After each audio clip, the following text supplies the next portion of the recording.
Welcome to True Scary Stories.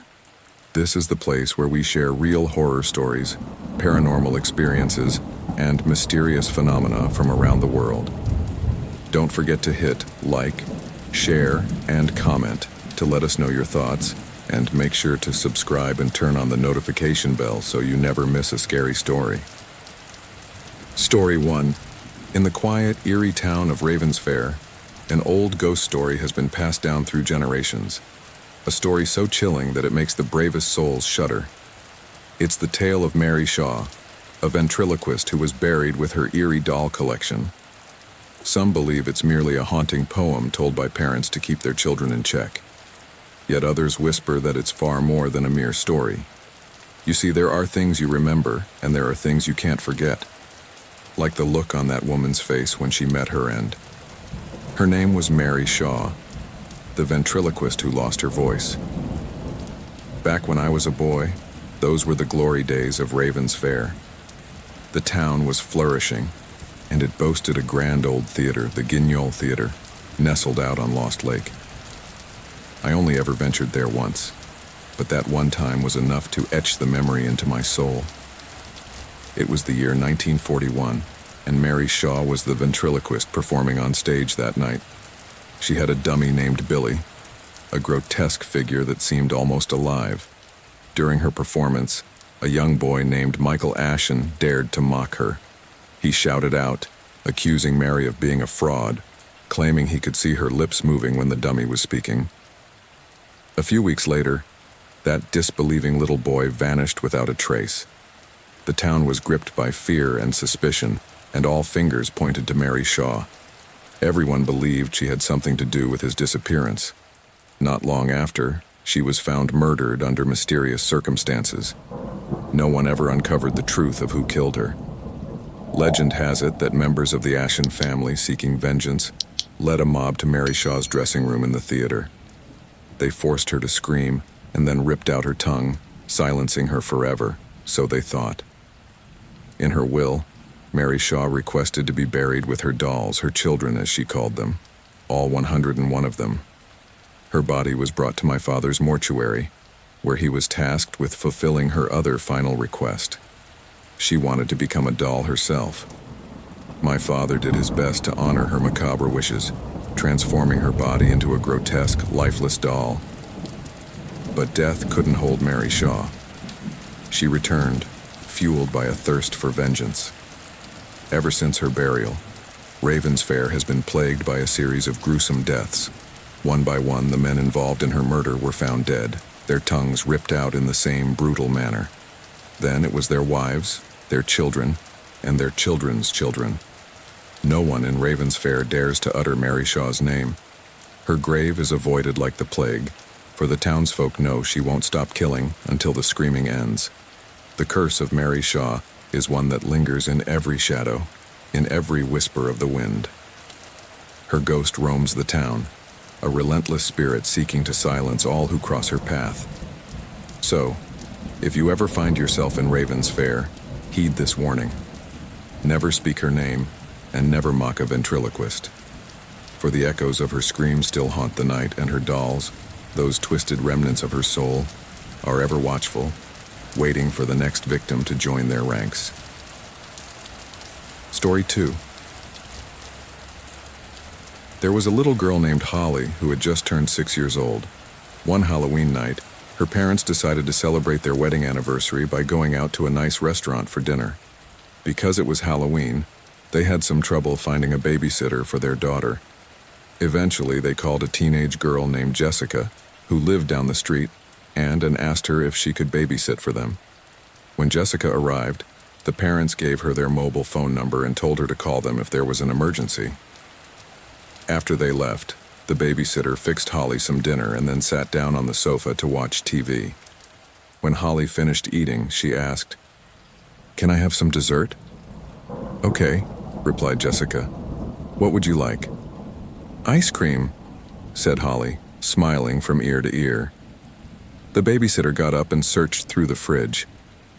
"I can't find any ice cream here," she said.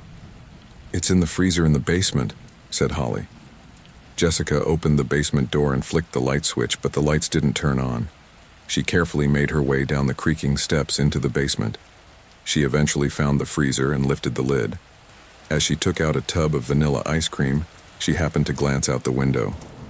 In the darkness, she saw a little girl with long blonde hair standing outside.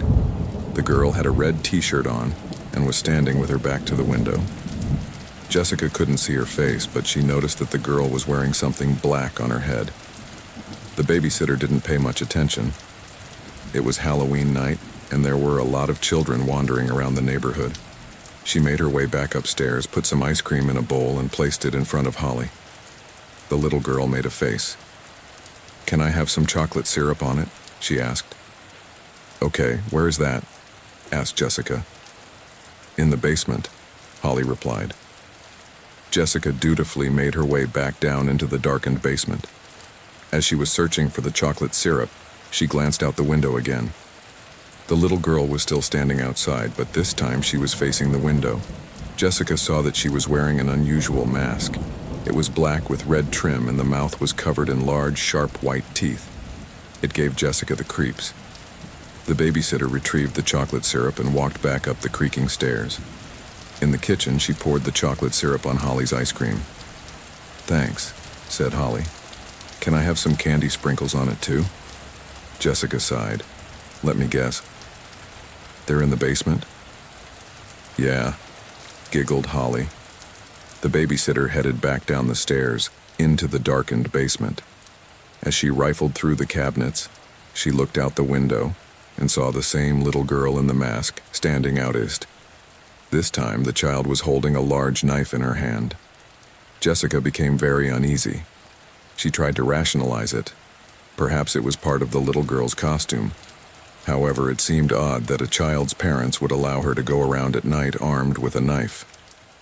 Shuddering, Jessica found the candy sprinkles and ran up the stairs, taking them 2 by 2, anxious to get out of the basement. "Oh, thank you," squealed Holly happily as the babysitter shook the candy sprinkles on her ice cream. "All it needs now is a cherry on top." Jessica stared at Holly in irritation. "Are you sure that's all it needs? This is the last time I'm going down into that basement." "I promise," grinned Holly. The babysitter slowly descended into the darkness and opened the cabinet and found the cherries. Looking out the window, she noticed that there was no sign of the creepy little girl in the mask. Jessica breathed a sigh of relief. She was glad the girl was gone. The whole situation was beginning to freak her out. She picked up the package of cherries and climbed up the stairs for the last time. As she entered the kitchen, she was greeted by a horrible sight. Holly lay face down in her bowl of ice cream. A pool of blood was spreading out around her on the table. Her little throat had been sliced open. Jessica screamed and dropped the cherries. She ran into the bathroom and locked the door behind her before dialing 911. She sat on the floor, tears streaming down her cheeks, desperately waiting for the police to arrive.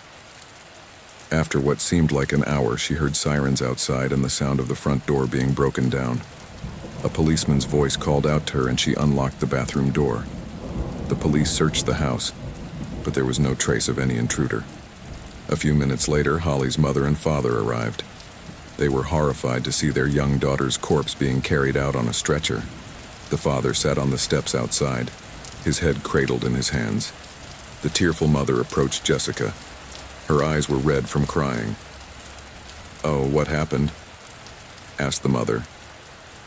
"Oh, God. So sorry," said the babysitter, trembling with emotion. "I was down in the basement. I looked out the window. There was a little girl in a mask. She had a knife. She was just standing there outside the basement window. She must have murdered Holly."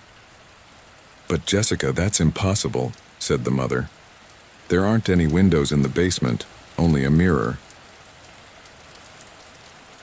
Story 3. There was a woman named Suzanne who lived in an old house on a cliff overlooking the sea. She was divorced from her husband. Suzanne had been deeply depressed ever since her son Bobby drowned. She was devastated by the loss and felt like she couldn't go on. As time went by, Suzanne began reading books about black magic and Satanism. The more she read, the more she became immersed in the world of the occult. It was like an addiction. She came across a spell that was supposed to be able to resurrect the dead. One dark night, she drew a pentagram on the floor of her living room. Lighting some black candles, she stood in the middle of the pentagram, and at the stroke of midnight, she read aloud from an ancient satanic book. "Come fulfill my desire and do my bidding in accordance with my will. I conjure thee in the name of Satan, to whom all evil is obedient, by which name the earth is overthrown, the seas turn black, the ground shudders, fire is quenched, and all host of things in heaven and hell do tremble. Lucifer, prince of darkness, return my son who drowned by accident. Return him to me now, I command thee." Afterwards, Suzanne blew out the candles. She collapsed to her knees and began to weep. All of a sudden, she heard a faint scratching on her front door. Cautiously, she walked over to the door and listened. The scratching grew louder. "Who's there?" she cried. There was a long silence, and then she heard a voice whisper, "Mommy?" Suzanne opened the door and was shocked to see a small boy crouched on the doorstep. He was soaking wet and shivering with the cold. "Bobby," she cried. "It's you. It's really you." She hurriedly brought him inside and put a towel around him, trying to warm him up.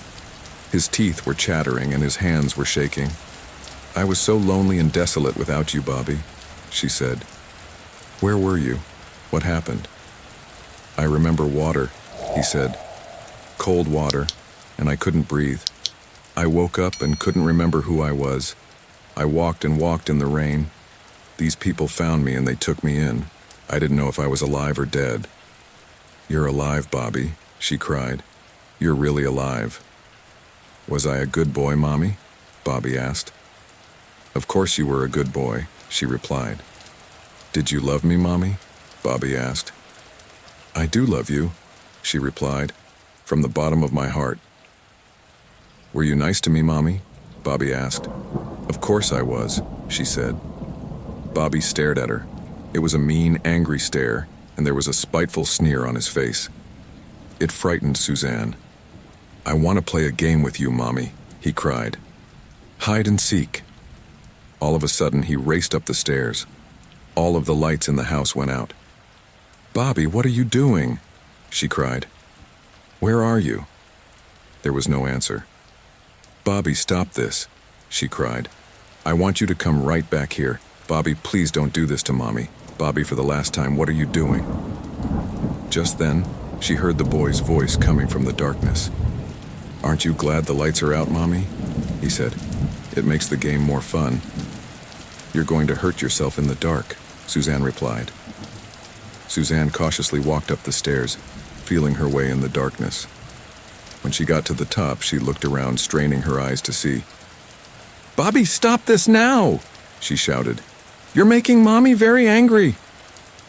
All of a sudden, the door burst open and Bobby was standing there, cackling like a maniac. In his hand, he held a long, sharp kitchen knife. "Let's play hide and seek now, Mommy," he shrieked.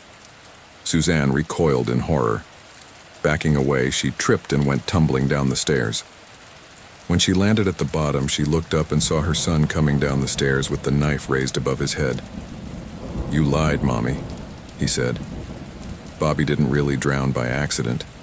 You knew that. Bobby drowned himself. He couldn't stand the way you treated him, and he killed himself just to get away from you. Don't you see? Bobby didn't want to come back, Mommy. No. Bobby hates you, Mommy. He didn't want to come back, so he sent me instead." Just then, there was a flash of lightning and it lit up the house. For one terrible moment, Suzanne saw the face of the thing that had come back instead of Bobby.